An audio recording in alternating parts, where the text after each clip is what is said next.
రాధ మనసులో లేదు. మోహన్ దగ్గర నుండి ఉత్తరం వచ్చి నెలకు పైనే అయింది. కారణం ఊహించలేకపోయింది. అంత క్రితం రాసిన ఉత్తరాల నిండా ముహూర్తాలను నిందిస్తూ విరహం ఒలకబోశాడు.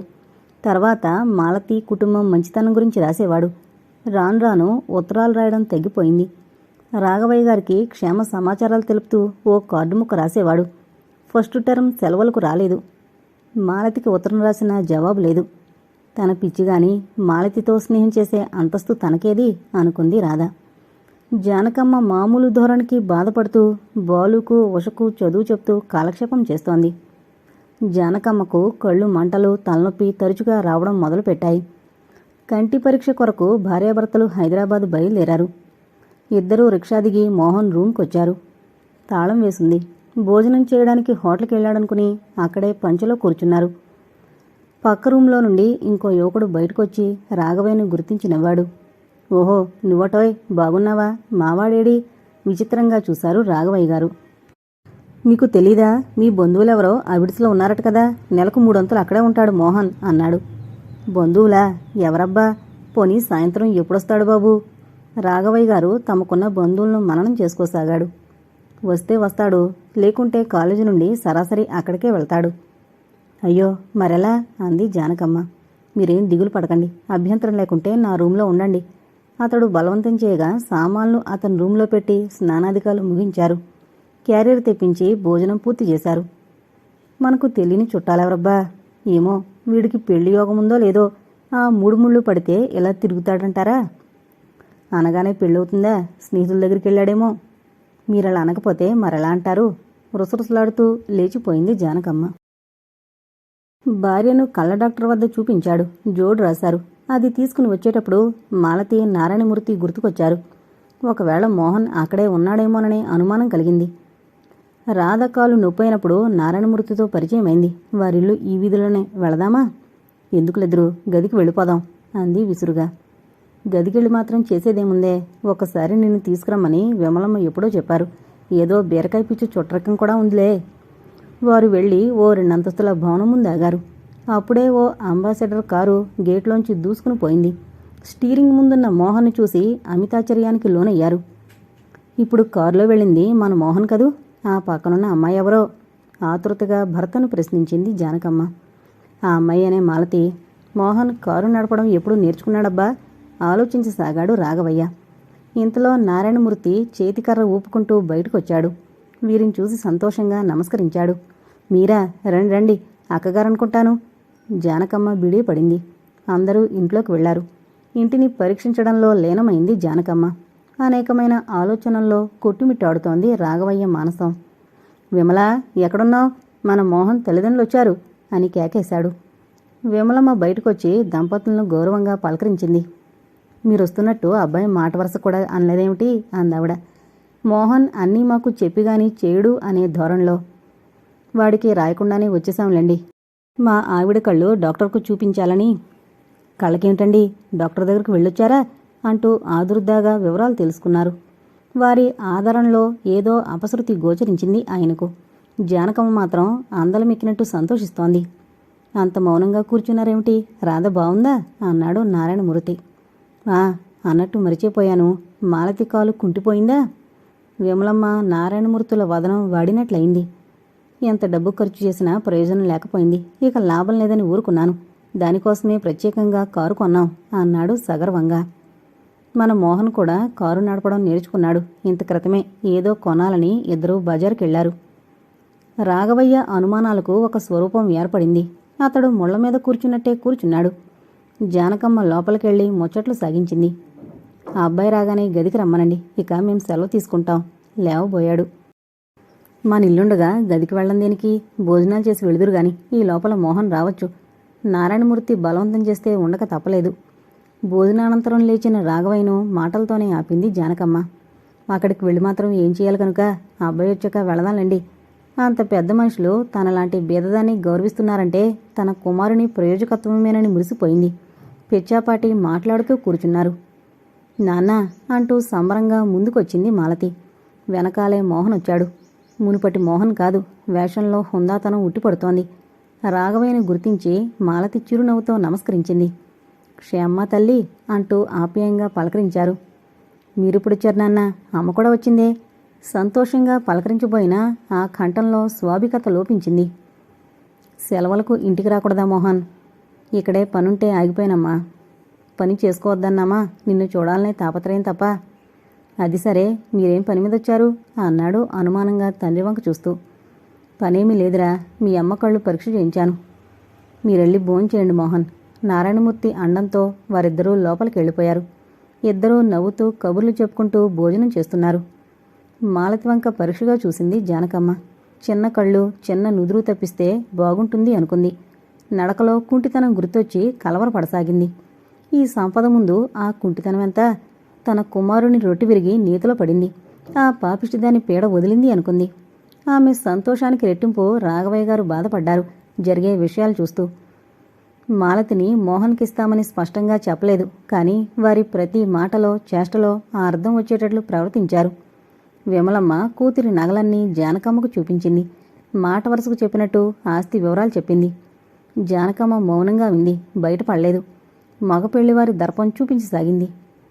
ఏదో పిల్లకి కాస్త వంకొందని కానీ పిల్లవాడు పేదవాడైనా సరే 4 అక్షరాలొస్తే చాలు అమ్మాయినిచ్చి పెళ్లి చేయాలని మీ అన్నగారి సంకల్పం. ఓహో, అమ్మాయికేమో మోహన్పై మనసున్నట్టుంది.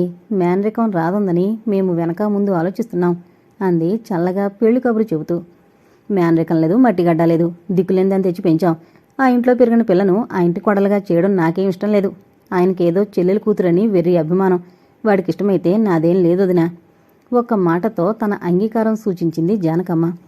విమలమ్మ ముఖం వికసించింది. ఏదో సంబంధాలు దొరకవని కాదు, ఆ అమ్మాయిని అర్థం చేసుకుని ఆదరించాలి. మన మోహనైతే అలా చేస్తాడని నేను కాదన్నానా అంది జానకమ్మ. ఇద్దరూ హాయిగా ఊపిరి పీల్చారు. నా కుమారుడు అదృష్టవంతుడు, లక్ష్మిని ప్రసన్నం చేసుకున్నాడు అనుకుంది జానకమ్మ. నా కూతురు అదృష్టవంతురాలు, కాలు కుంటైనా బ్రతుకు కుంటి కాలేదు అనుకుంది విమలమ్మ. కొడుకుతో మాట్లాడదామని పైకి వెళ్లిన రాఘవయ్య అక్కడ దృశ్యం చూసి అసహ్యంతో ముఖం తిప్పుకున్నాడు. మోహన్ కౌగిట్లో మాలతి. వెనుతిరిగిన రాఘవయ్యకు వాళ్ల మాటలు వినిపించాయి. మీ మీద నమ్మకం లేక కాదు మోహన్, రాధ అందగత్తే, మీరు అటుమొగ్గితే అంది. అదా నీ సందేహం? రాధ నీకంటే అందంగా ఉంటుందా మాలా? ఏం జరిగిందో ఇద్దరూ పడి పడి నవ్వారు. మాలా, నా మాట నమ్మవా? నువ్వే నా అర్ధాంగివి, ప్రియురాలివి. అమ్మా నాన్న ఎవరొడొచ్చినా ఈ పెళ్ళి ఆగదు. రాఘవయ్య మనసు జుగుప్సతో నిండిపోయింది. ఇవే మాటలు ఒకనాడు రాధతోనూ అన్నాడు మోహన్. ఈ వార్త విని రాధ జీవిస్తుందా? అసలు రాధకు ఈ విషయం ఎలా చెప్పాలి? సతమతమయ్యాడు. రాఘవయ్య అంతరంగం అలమటించిపోయింది. జానకమ్మ సంబరానికి అంతేలేదు. మోహన్, నువ్వు ప్రాజ్ఞుడు, నేను ఎక్కువేమీ చెప్పను. ముందు వెనక ఆలోచించు. ఒక్కసారి నీపై ఆశలు పెంచుకున్న వారి గురించి ఊహించు, అంతే. వెళ్లబోయే ముందు రాఘవయ్య గారు చెప్పారు. రాధ ప్రస్తావనే తీసుకురాలేదు మోహన్. ఆశగా ఆతృతగా బావ సమాచారానికే ఎదురు చూస్తోంది అనురాధ. అత్తయ్య సంతోషం, మావయ్య ఉదాసీనత అర్థం గ్రహించలేకపోయింది. బావ ఆరోగ్యంగా ఉన్నారా మావయ్య? రాత్రి మంచినీళ్లు పెట్టేటప్పుడు అడిగింది. బాగానే ఉన్నాడు. అటు తిరిగి పడుకున్నాడు. రాధ బాధపడింది. తన ఆతృత మావయ్యకు తెలియంది కాదు. ఎందుకలా చేస్తున్నారు అనుకుంది. ఆమె కన్నా 10 రెట్లు బాధతోనే ఆయన ముఖం తిప్పుకున్నారని రాధకెలా తెలుస్తుంది? అమ్మాయి రాధా, 2 కరివేపాకు రెమ్మలిస్తావు? పక్కింటి పిన్నిగారొచ్చారు. రాధ కరివేపాకు తెచ్చిచ్చింది. మీ అత్తయ్య లేదా? కరణంగారింటికి వెళ్ళింది పిన్ని, పనుంటే చెప్పండి. ఓహో, కొడుకు అదృష్టం ఊరంతా చాటందే, నిద్రపోదేమనే మీ అత్తయ్య. అయ్యో సంబడం, ముక్కున వేలేసుకుంది. ఏంటో కొంచెం వివరంగా చెప్పు పిన్ని. సరి, నీదాకా రానేలేదా? మీ బావకు లక్షాధికారుల సంబంధం కుదిరిందట, ఒక్కతే కూతురట. మీ మావే చెప్పలేదేమిటా పిల్ల? మా బావకేనా పిన్ని? మీరు సరిగ్గా విన్నారా? నాకు చెవుడు రాలేదా అమ్మాయి? మీ అత్తయ్య స్వయంగా చెప్పింది అని వెళ్ళిపోయింది. అత్తకి ఇదేం కొత్త కాదు. ఏ చుట్టాలింటికి వెళ్ళినా, తెలిసిన వాళ్ళ ఇంటికి వెళ్ళినా కుమారుడికి సంబంధం మాట్లాడుస్తుంది. కానీ మామయ్య ఏమిటో ఆలోచిస్తూ ఉదాసీనంగా ఉంటారు. బావ ఉత్తరాలు రాకపోవడానికి కారణం మామయ్యని అడిగి తెలుసుకోవాలనుకుంది. అది ఇంట్లో కుదరని పని. అత్తగారు చూసిందంటే అర్థం లేని రాద్ధాంతం జరుగుతుంది. సాయంత్రం గుడికి వెళతానని చెప్పి పొలం వెళ్ళింది రాధ. ఆ వేళప్పుడు రాధ రావడం చూసి రాఘవయ్య గారు ఆశ్చర్యపోయారు. ఏం కావాలి తల్లి? కూరగాయలా? కూరగాయలకు రాలేదు, మీతో మాట్లాడాలని. రాఘవయ్య వచ్చి అక్కడే దెబ్బ మీద కూర్చున్నాడు. పక్కనే రాధ కూర్చుంది. మావయ్య, బావ గురించి నాకు బాగా ఆందోళనగా ఉంది. పిచ్చి తల్లి, అతనికేం నిక్షేపంగా ఉన్నాడు, నిర్లిప్తంగా అన్నాడు. అది కాదు మావయ్య, నాకు ఉత్తరాలు రాయడం లేదు. అత్తయ్యేమో. అత్తయ్యేమన్నా చెప్పిందా? ఏం చెప్పలేదు నాతో. అందరితో ఏమేమో చెప్పింది. మీరేం చెప్పడం లేదు. ఏం దాచకండి మావయ్య. ఏం చెప్పను తల్లి, వాడు చాలా మారిపోయాడు. పెళ్లి చేసుకునే ప్రయత్నంలో ఉన్నాడు. నిజమా మావయ్య? అమ్మాయి ఎవరు? జాలిగా ప్రశ్నించింది. స్పష్టంగా తెలీదు కానీ మాలత అనుకుంటాను. మాలత? అవునమ్మా. ఆ అమ్మాయితో వీడు కారులో ఊరేగడం, వాళ్ళు కలిసి తిరగడం చూస్తే మండిపోయింది. మరి మాలతి తల్లిదండ్రులు ఒప్పుకున్నారా? ఎంత వెర్రిదనవమ్మా, వాళ్ళు ఇష్టం లేనిదే వీడితో అంత స్వేచ్ఛగా తిరగనిస్తారా? ఒకప్పుడు బావ అందచందాల గురించి విమర్శించింది మాలతి. కావచ్చు, అప్పటి పరిస్థితులు వేరు. తను ఆవిడిదని తెలీదు. ఆవిటిదాన్ని చేసుకుని ఇల్లరిక ఉండే దద్దమ్మలు ఎవరుంటారు? మన దద్దమ్మను పట్టారు. పొరబడుతున్నావేమో మావయ్య. స్నేహంగా తిరిగినంత మాత్రాన వారు పెళ్లి చేసుకుంటారని ఎలా అనుకున్నారు? రాఘవయ్య హృదయం ద్రవించింది. రాధను అక్కుని చేర్చుకున్నాడు. గొర్రె కసాయవాణ్ణే నమ్ముతుందట. ఏది ఏమైనా వాడిపై ఆశలు వదులుకోవాలి. ధనం వాడి కళ్లకు పొరలు కమ్మింది. వాడికి తోడు మీ అత్తయ్య ఒకతే. మేనకోడలు తల నిమిరాడు. రాధ కళ్ళు నీటితో నిండిపోయాయి. బావను మరిచిపోవడం మావయ్య చెప్పినంత తేలిక. జ్ఞానం వచ్చిన దగ్గర నుండి మోహన్ భారీగానే పెరిగింది. దానికి బావ చేయూతనిచ్చాడు. 6 నెలల సావాసంతో తన్ను మరచి మాలతిని ఎలా ప్రేమించగలిగాడు? మాలతి ఎలా అంగీకరించింది? తమ విషయం తెలుసుగా. స్నేహానికి, ప్రేమకి విలువే లేదా? ప్రపంచమంతా మోసం, నటంతోనే నిండిపోయిందా? మావయ్య చెప్పింది నిజమేనా? అత్తయ్య కోరికే నెరవేరబోతుందా? 2 కళ్ళు జలజల వర్షించాయి. నువ్వు దుఃఖించకురాదా. విధి చేతిలో కీలుబొమ్మలం మనం. లే, పొద్దుపోయింది, ఇంటికి వెళదాం. ఇద్దరూ గృహోన్ముఖులయ్యారు. రాధ ఏ ఆలంబనతో బతుకు పంట పండించుకుందామనుకుందో అది కాస్త కూలిపోయింది. బావను ప్రేమించిన హృదయంలో ఇంకొకరికి చోటివ్వగలదా? మనసులేని వ్యక్తికి జీవితం అర్పించి సుఖింపజేయగలదా? తాను సుఖపడగలదా? ఈ ఆలోచనలతో రాత్రంతా గడిపింది. కూలిపోయే ఆశలతో ఆలంబన ఏర్పరిచి మోహన్కు ఉత్తరం రాసింది. అతనితో ముఖాముఖి మాట్లాడాలి అనుకుంది. జానకమ్మకు పట్టపగ్గా లేవు. ఇష్టారాజ్యంగా ప్రవర్తిస్తోంది. పిల్లి మీద పెట్టి, ఎలక మీద పెట్టి రాధను దులిపేస్తోంది. అది భరించడం రాధకు మరీ కష్టంగా మారింది. ఇలాంటి పరిస్థితుల్లో బావ తనను నిరాకరించిన ఈ ఇంట్లో ఎలా ఉండగలదు? అదే తేలని సమస్యే కూర్చుంది. తేలికలో పోయే సంబంధం రెండో సంబంధమైనా పర్వాలేదు, చూడమని ఇంటికి వచ్చే వారందరికీ చెప్తోంది జానకమ్మ, రాధను వదిలించుకోవాలనే ఉద్దేశంతో. రాఘవయ్య గారికి ఇది బాధాకరంగా ఉంది. దాని బరువు నువ్వే మోస్తున్నావు. మాటలతో చితరవ చేయకపోతే కాస్త నోరు మూసుకోరాదు? కసిరి కొట్టాడు రాఘవయ్య. ఎలకాలం ఇంట్లోనే ఉంచుకోండి. రేపు వాడు భార్యను కాపురానికి తెచ్చుకుంటే ఈవిడిగారు బావా అంటూ అంటుకు తిరిగితే ఆ వచ్చే కోడలు సహించొద్దు. అలాంటి ఆశలేం పెట్టుకోకు. కోడలు మన ఇంటికేం రాదు. రాధ వారికి అడ్డు పడనో పడదు. తగిన సంబంధం చేస్తాను, నువ్వేం సలహాలు ఇవ్వకు అన్నాడు కటువుగా. ఓ పెద్ద ఆఫీసర్ని చూడండి, నాదేం పోయింది? ఆఫీసర్కో అడుగు తినేవాడుకు ఇచ్చుకుంటాను. నువ్వు కాస్త దాని మాటలతో హింస పెట్టుకు అన్నాడు ఆజ్ఞాపిస్తున్నట్టు. భర్తను చొరచొర చూస్తూ లోపలకు పోయింది జానకమ్మ. ఇందిర పాపతో పాటు అత్తవారింటికొచ్చింది. శాంతమ్మ సర్వం మరిచి మనవరాల్ని ఎత్తుకుంది. మల్లమ్మ చేత దిష్టి తీయించింది. ఇదేం చాదస్తమని కసిరి కొట్టబోయి మధుకర్ని చూసి ఊరుకుంది. శాంతమ్మ చేతుల్లో నుండి పాపనందుకుని ముద్దు పెట్టుకుంది సరోజ. సంబరంగా చూసింది మల్లమ్మ. ఛీ, చిన్నపాపనలా ముద్దు పెట్టుకుంటే బొగ్గలు కందిపోవు. ఇందిర సరోజ వంక అసహనంగా చూసింది. సరోజ అదేం గమనించలేదు. మా కోడలు బొగ్గలు గట్టివిందిరా అని నవ్వింది. పాప పేరు ఏం పెట్టాలనే సమస్య వచ్చింది. అర్పిత అన్నాడు మధుకర్. అన్నయ్య, అమ్మ అప్పిగాగా మారుస్తుందేమో. చాలేవే, నా తల్లి బంగారు బొమ్మ, అప్పి అని అలా పిలుస్తానే. మనవరాలి వంక పరవశించి చూసింది.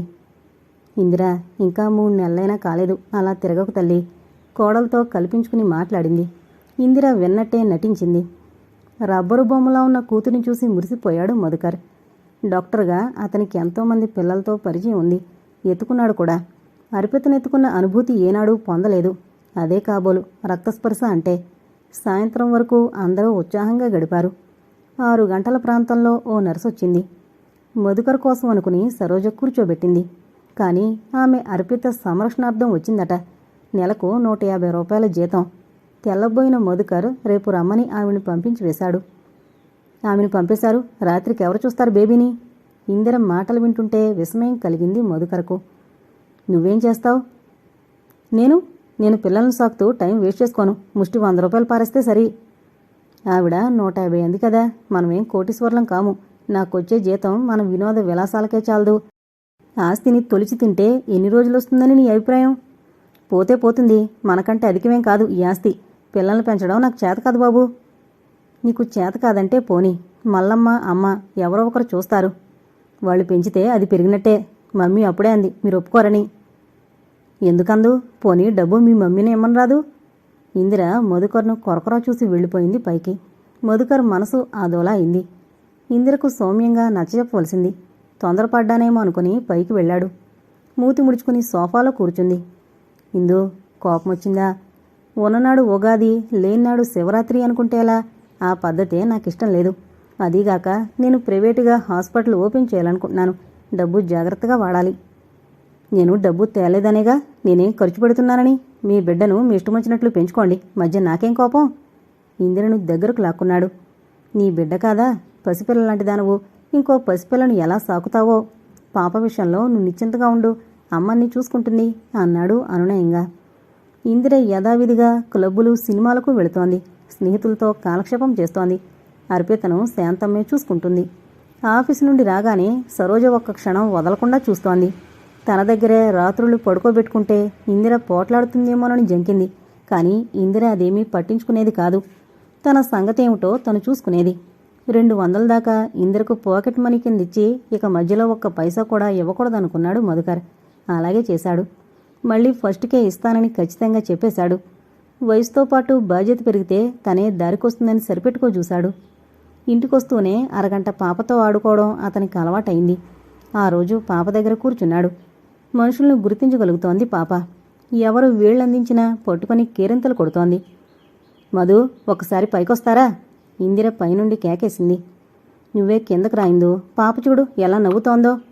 అబ్బా, అర్జెంటు పనుంది, రమ్మంటుంటే విసుక్కుంది ఇందిర. సరోజ ఆశ్చర్యపోయింది. ఇందిరకు మమత లేదా? మాతృత్వం వికసించలేదా? పాప ముద్దు ముచ్చట్లు తీర్చాలని అనిపించదా? మధుకర్ లేచి పైకి వెళ్ళాడు.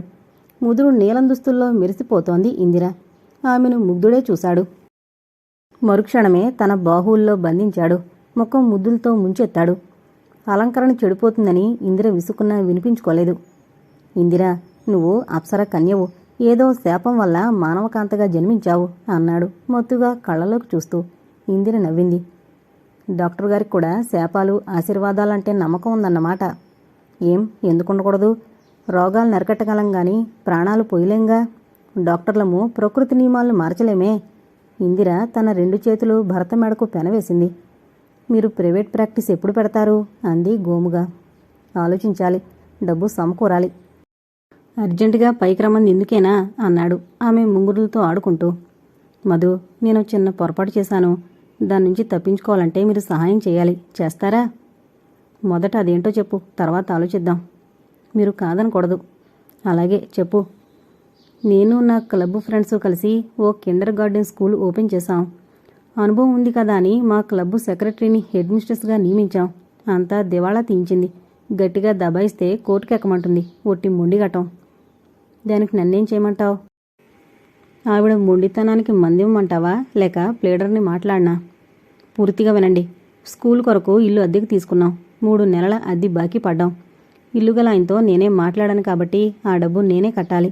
లేకుంటే బ్రతకనిచ్చేటట్టు లేడు. ఫర్నిచర్ అద్దెకిచ్చిన వాడు తిరిగిపోతున్నాడు. వాడిదో గొడవ.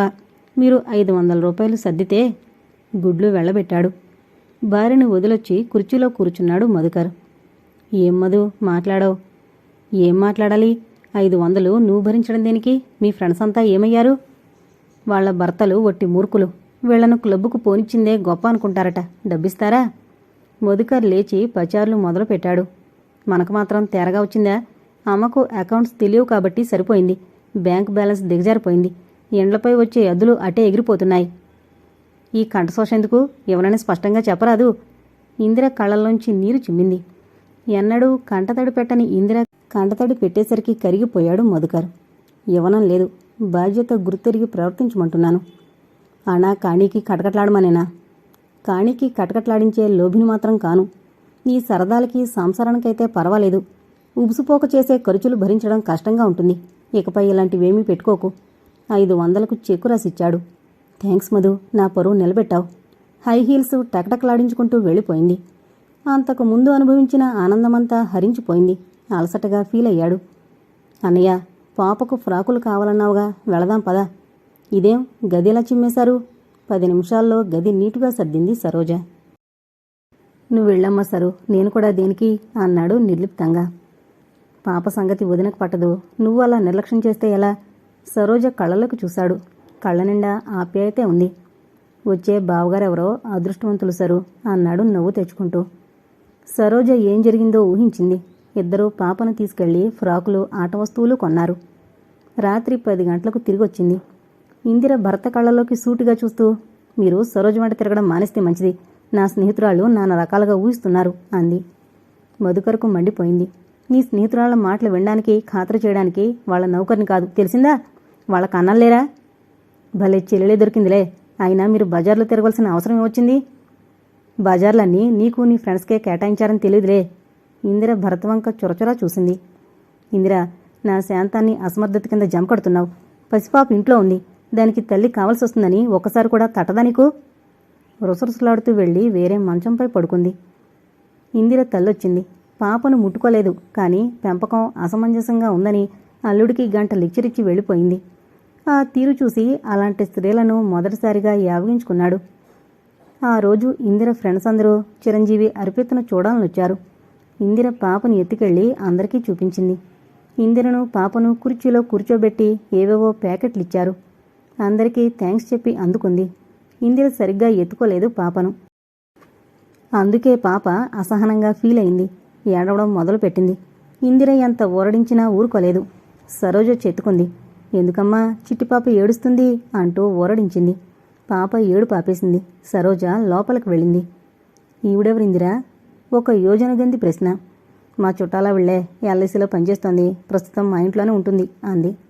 ఈవిడ్నే 2-3 సార్లు మధుకర్ వెంట కనిపించింది. చూడు, పని మనిషి తప్పిందని సంతోషించక జాగ్రత్తగా ఉండు రహస్యంగా చెప్పింది. ఎలిజబెత్ టేలర్ లాంటి ఇందిర ఇంట్లో ఉండగా ఆ జిడ్డు ముఖం చూడ్డానికి ఏం కరమా? అందరూ గొల్లు నవ్వారు. ఏమో బాబు, మగవాళ్లు నమ్మిందెవరు? ఇలాంటి వాళ్లే కొంపలు కూలుస్తారు. కాదు, మీలాంటి వాళ్ళు. గర్జన. అందరూ అటు చూశారు. సరోజ నిల్చుంది. ఆదిశక్తిలా ఉంది. నామోషిగా భావించి మీ ఇంద్ర చెప్పకపోవచ్చు. మధుకర్ నేను స్వంత అక్క చెల్లెళ్ల బిడ్డలం. అలా మాట్లాడుతున్న మీలో సభ్యతా సంస్కారాలు ఎవరికన్నా తెలుసా? ఇందిర కయ్యమని లేచింది. ఇది నా ఇల్లు, నా ఫ్రెండ్స్ అనే అధికారం నీకెవరిచ్చారు? నీకెంత పొగరు? నీ ఇల్లని నాకు తెలుసు. ఎదుటివారిని నీచాతి నీచంగా విమర్శించే హక్కు మీకెవరిచ్చారు? అలా మాట్లాడినందుకు సిగ్గుపడాలి. ఎందుకొచ్చిన చదువులు, సంస్కారం లేకపోయాక. ఆ బ్రూడ్తో మనకేంటిందిరా, పిక్చర్కి వెళదాం పదా. అమ్మగారు, మీకు బట్లర్ ఇంగ్లీష్ వచ్చేమో, నాకు వస్తుంది. ఇంగ్లీష్లో తిట్టాలనుకుంటే మీకన్నా అధికంగా తిట్టగలను. కాస్త మర్యాద నేర్చుకుంటే ఒంటికి మంచిది. ఇంటికి పిలిపించింది అవమానించడానికేనైందిరా అంటూ లేచిందా యువతి. ముఖం కుంకుమద్దినట్టయింది. నా ఇంట్లో ఉండి నా స్నేహితులను అవమానిస్తావా? ఇందిరా, అలాంటి వాళ్ళు స్నేహితులను చెప్పుకోవడానికి నువ్వు సిగ్గుపడాలి. ఏమన్నావు? రెచ్చిపోయింది ఇందిర. ఉన్నమాటే అన్నాను. నీ మాటలు భరించడానికి అత్తగారిని కాను. నువ్వు అరిస్తే భయపడేవారు ఎవరు లేరిక్కడ. అంత భయం లేనిదానివి నా ఇంట్లో ఎందుకు? గెటౌట్. ద్వారం వంక చూపింది ఇందిర. నీళ్ళు అనే మాట గుర్తున్నందుకు సంతోషం. వెళ్లే ముందు ఒక మాట చెప్తాను. నీ డబ్బుతో సరదాలు తీర్చుకునేవారు స్నేహితులు ఎప్పుడూ కాలేరు. భర్తను, పసిపిల్లను నిర్లక్ష్యం చేసి ఈ స్నేహితులతో తిరిగినందుకు పశ్చాత్తాపడే రోజు వస్తుంది. అలాంటి రోజు రాకుండా చూసుకో. ఇందిర మాట్లాడే లోపల ఇంట్లోకి వెళ్ళిపోయింది సరోజ. ఇందిర ఫ్రెండ్స్ అంతా వెళ్ళిపోయారు. రాత్రి 10 గంటలకు కేసు ముగించి అలసటగా ఇంటికొచ్చాడు మధుకర్.